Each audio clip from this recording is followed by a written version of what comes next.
you say mic check? Sorry, I can't hear you. It was like going in and out. Mic check 1, 2, 3, 4.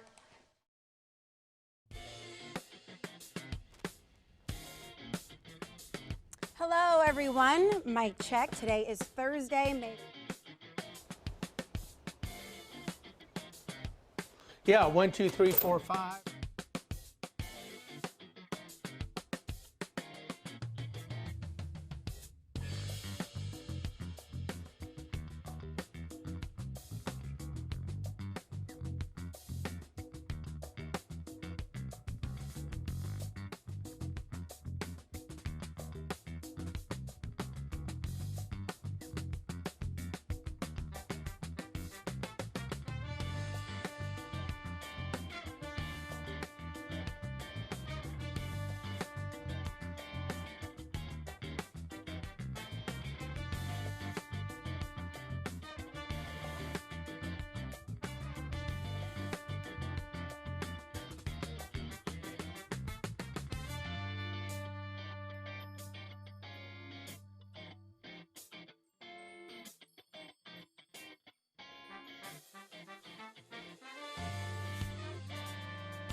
All right, well, good morning. Megan, I'm so sorry you didn't get cued here, but I was going to let you say good morning to everyone as it indicated, but I will go ahead and do it. You know, those technology gremlins sneak up every now and then. Good morning. Welcome to After GMS. I'll just say that. Welcome, everybody. This is Stacy Spivey, Megan Malaris, Taran Kirksey, and Ed Matthews. We're all here. I'm Tracy McCain. And we are going to get started talking about a forecast that should put a huge smile on your face. This is just what we needed right at the right time, Taran. I'll start with you. Yeah, it certainly is going to be pretty nice as far as temperatures are concerned as we go through the next several days. You see it right there, a nice warming trend on the way today. High temperatures will make it into the upper 70s to low 80s. Can't rule out an isolated shower here or there, but most of us will stay dry. And then as we go through the weekend, we'll see the chance of a pop-up shower or storm. But again, most of us will stay dry during that time frame as well, with high temperatures warming up into the mid to upper 80s this weekend. And I would not be surprised if a couple of neighborhoods touch 90 degrees for the weekend. And then we'll see our rain chances go up again as we go through Monday afternoon on into Monday evening. We'll watch that system carefully. We do expect a few thunderstorms with that. And then temperatures will cool off a little bit as we head towards the middle of next week, but not looking at anything too cold for now.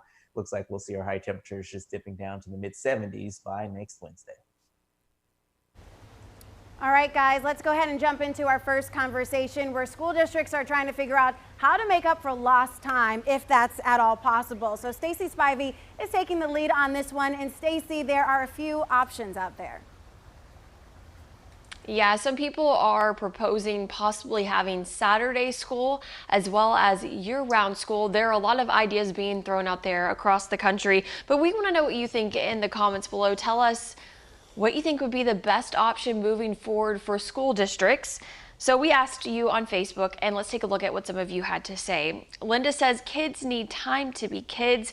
If they have to go on a Saturday, that's a good way to get kids to quit and lose all interest in schools. They will feel like they are being punished. Faye added, you can never make up lost time, move on from it, and hope for a better next year. And then Ashley weighed in, if this has taught me anything, it's that my public school kids do better learning at home. So that's what we will do next year as well. And I can only imagine that more parents are going to be making that or having that option come true, doing more homeschool learning. One thing, though, I think that had been proposed that I think is a good idea is making sure that all kids, when they do get back to school, are tested to see what level they are at, and then kind of go from there. Then they can kind of gauge what students need to learn, where they may need to go grade-wise, or what they need to do lesson plan-wise. Yeah, and we know that some students learn better with teachers and that face-to-face instruction. Others like to do things through technology. So there's definitely different learning approaches. Ed Matthews, you weren't too thrilled about the idea of Saturday school earlier on the Good Morning Show. No, if I was a school student, I would be very much against that. Hey, you know, it's the weekend. Just like we work in 5 days a week, I certainly enjoy my weekends. And I think the kids need a break after going to school for 5 days. As one commenter said, let them be kids for a couple of days. I don't really know what the answer is, but I tell you what, our school administrators certainly have a very difficult thing to have to figure out with regards to this. Don't think Saturday as an option, but we'll see. It'll be interesting to see what they come up with. Yeah, okay, so that's definitely a possibility. I know during snow days, the kids definitely do not like to go to Saturday school. And actually, that's something that Taran mentioned earlier on the Good Morning Show. There are other things that you can do on Saturdays. Yeah, certainly. You know, I think that the Saturday thing's probably not the best idea, but as you all have mentioned, I know everyone that's in all the school systems across the state and really across the country are trying to figure out the best way to move forward. And hopefully they come up with something good that gives the kids options, because as you mentioned, some kids work better alone just with the technology. They can watch a video and learn on their own. Other kids have to have, a little bit more assistance. So hopefully they'll come up with something that's good for all of our children. Yeah, Meg, I know you don't have to think about this yet because Christian is just a baby, but I mean, I'm sure you can understand what these parents especially are going through. Yeah, parents, teachers, even the students themselves. I mean, there have been such different levels of homeschooling over the past couple of months. Some families have really been on top of the ball. You know, parents have been able to give the time to help their kids stick with the lesson plans. Other kids have been on their own, more or less, because parents have had to work their own jobs. So, I mean, you have these varying levels of what kids have been able to get done as far as the homeschool curriculum. So we don't know how this next school year is going to look like, which kids are going to be at grade level, which might need a little extra help. So you might need to do some kind of testing at the beginning of the school year to gauge that, which students might need some extra programs to help catch them up in certain subjects.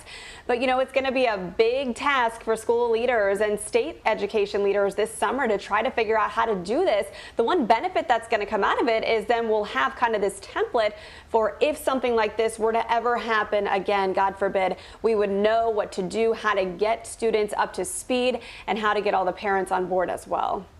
Yeah, absolutely. And just some comments that are coming in through our live stream here. Our friend to the show, Michelle, says that her daughter did year-round school at Brooks Global, and she said her daughter loved it. So that could be something that the district looks into as well. Sharia says there's no way to catch up this school year, and Amanda says it's just time lost.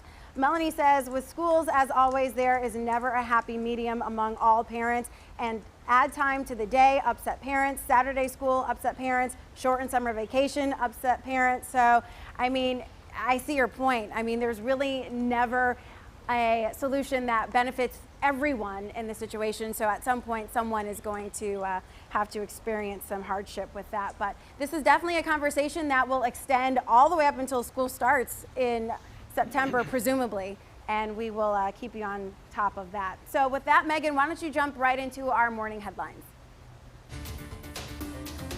Yeah, we have a lot to talk about, especially if you're just now joining us this morning. North Carolina U.S. Senator Richard Burr has turned over his cell phone to federal investigators. That is according to the FBI and the LA Times, who report the FBI seized Burr's cell phone as part of a probe into controversial stock sales at the induction of COVID-19 in the U.S. This comes after a report from February accusing Burr of insider trading. That report alleges Senator Burr of selling up to $1.7 million in stocks the day before coronavirus started causing problems on the economy. 3 other senators who reportedly sold stocks around the same time have also been named in this separate report.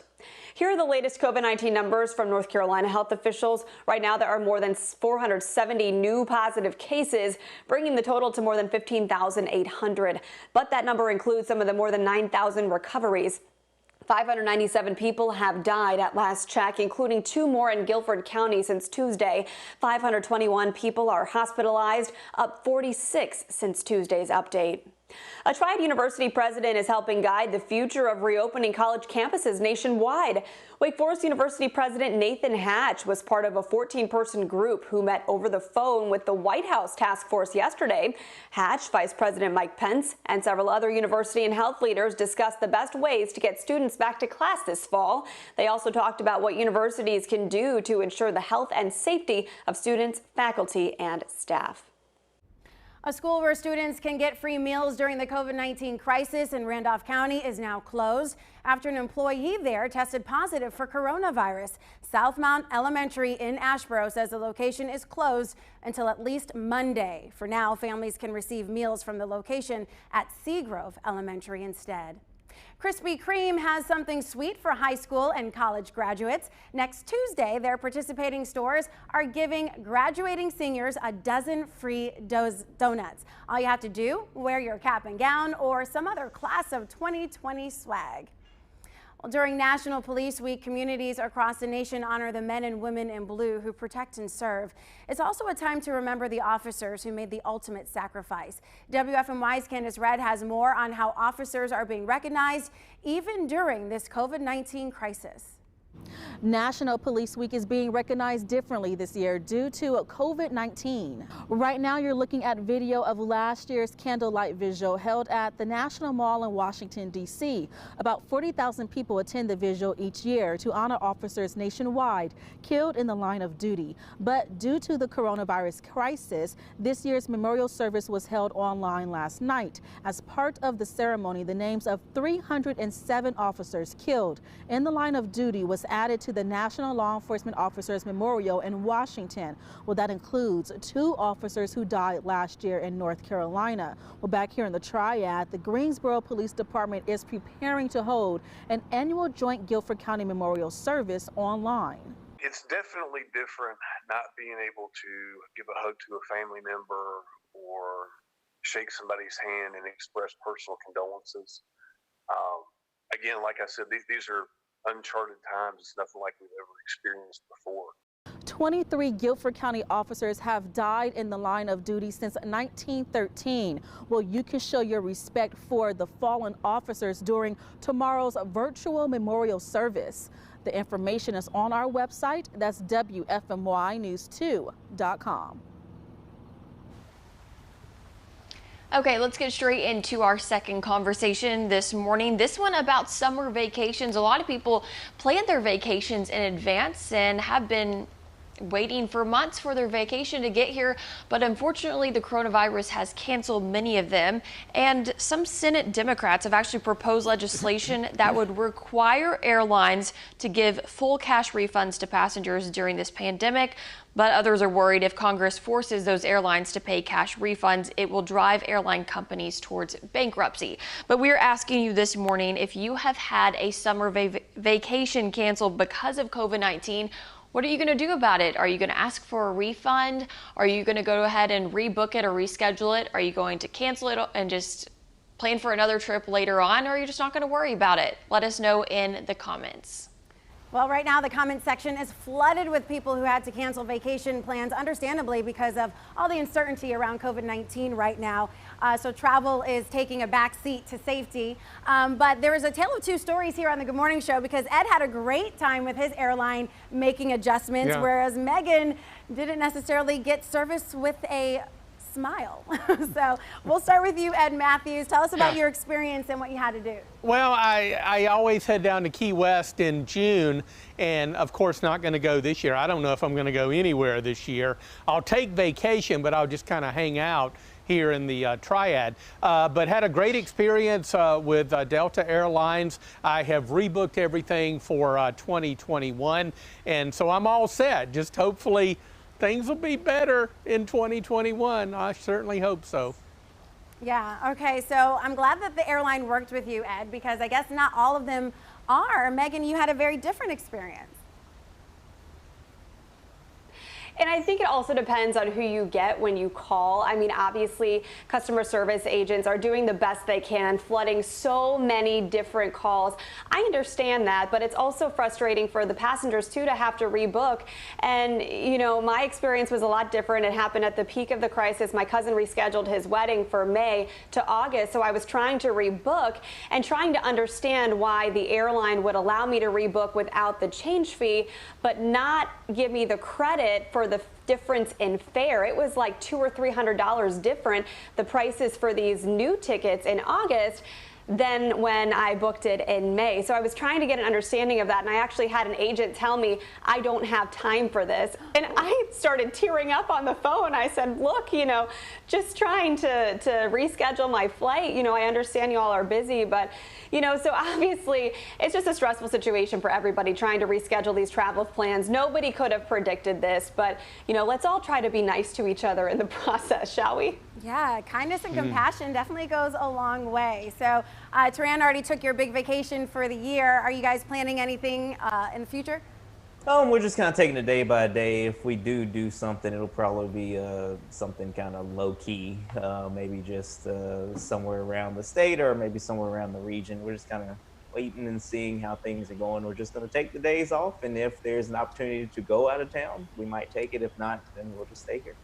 Yeah, I mean, you make things so simple, Taran. You're like, well, you know, if it works, it works. If it doesn't, it doesn't. I mean, your attitude towards life, I need to adapt that. I stress out way too much. You know, he's just nice and cool. All right, Stacy, are you like me, you know, panicking, or are you like Taran, who's just riding it easy? Oh, no, I definitely panic. I had a trip planned in March, and it was a bachelorette trip for my future sister-in-law, and I was in charge of planning it. And so when it got canceled, I, of course, went into instant stress and panic mode. And but I got my full refund back, so I was excited about that. Yeah, that's awesome.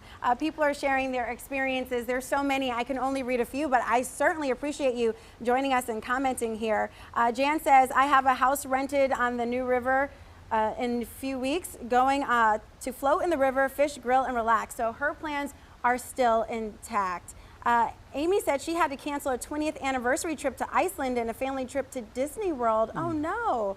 And a lot of you are saying that you are excited for the warmer weather. Maybe you can start planning those vacations. But my friend Dana said she had work trips planned to Canada and Hawaii. She was going to spend extra days there, but she would rather be safe. So a lot of rebooking going on. LaMonica says she had to rebook her cruise for next July 2021, which is probably a good idea, right? You know, cruise ships don't necessarily have, well, I guess they are starting to open up, right? In August, we reported.